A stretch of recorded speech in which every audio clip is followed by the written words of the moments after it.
ನಾನ್ ದುಡ್ದು 1000 ಎಕರೆ ಮಾಡ್ತೀನಿ. ಸತ್ತೋದ್ರೆ ಮೂಲೆ ಎಲ್ಲ ಬಿಸಾಕೋದು. ಸೆಂಟ್ರಲ್ ಹಾಕಿದ್ರೆ ರೇಟ್ ಕಡಿಮೆ ಆಗುತ್ತಲ್ಲ. ನಾನ್ 1000 ಎಕರೆ ಮಾಡಿದ್ರು 1000 ಎಕರೆಯಲ್ಲಿ ಸೆಂಟರ್ ಅಲ್ಲಿ ಟೆಂಪಲ್ ಏನ್ ಕಟ್ಟಲ್ಲ, ಮೂಲೆ ಅಲ್ಲಿ ಹಾಕ್ತಾರೆ. ಇನ್ನು ಅದೇನಾದ್ರು 5-6 ಕೋಟಿ ಹೋದ್ರೆ ಎಕರೆ ಅಲ್ಲಿ ಹಾಕಲ್ಲ. ಒದ್ದು ದಿಗ್ಲೈತಿ ನೋಡ. Hard reality of the life ಯಾರಿಗೂ ಗೊತ್ತಿಲ್ಲಲ್ರೋ.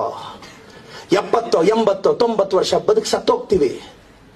75-80 ವರ್ಷ ಬದುಕಿ ಮಕ್ಕಳನ್ನ ತುಂಬಾ ಓದಿಸಿರ್ತೀವಿ. ಇಂಜಿನಿಯರ್ ಓದಿರ್ತಾರೆ, ದೊಡ್ಡ ಕೋರ್ಸ್ಗಳು ಓದಿರ್ತಾರೆ.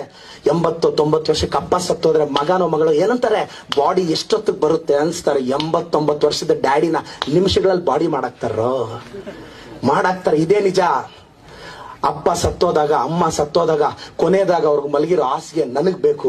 ಅವ್ರು ಹಾಕೊಂಡಿರೋ ಬೆಡ್ಶೀಟ್ ನಾನು ಎತ್ಕೊಂಡು ಹೋಗ್ತೀನಿ. ನಮ್ಮ ಅಪ್ಪ ಹಾಕಿರೋ ಶರ್ಟ್ ನ ಆಲ್ಟರ್ ಮಾಡಿ ನಾನು ಹಾಕ್ಸ್ಕೊಂತೀನಿ. ನಮ್ಮ ಅಮ್ಮ ಕಟ್ಟಿರೋ ಸೀರೆನ ನಾನ್ ಸುಟ್ಕೊಂತೀನಿ ಅಂತ ಯಾವ ಮಕ್ಕಳು ಕಿತ್ತಾಡಲ್ಲ. ಆ ತಲ್ದಿಮ್ಮನ ಹಾಸಿಗೆ ಎತ್ಕೊಂಡು ತಿಪ್ಪೆ ಅಲ್ಲಿ ಬಿಸಾಕ್ತಾರೆ. ಬೆಡ್ಶೀಟ್ ನ ಕೂಲಿ ಅವ್ರಿಗೆ ಕೊಡ್ತಾರೆ. ಆ ಸೀರೆಗಳನ್ನ ಎತ್ಕೊಂಡೋಗಿ ಬಡವ್ರಿಗೆ ಅವ್ರಿಗೆ ಹಂಚ್ಬಿಡ್ತಾರೆ. ಸುಮ್ಮನು ಜಮೀನು. Court case.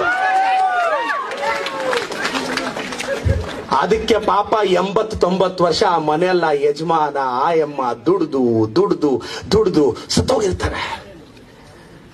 ಮೊದಲನೇ ವರ್ಷ ತಿಥಿ ನಾನ್ ದುಡ್ಡು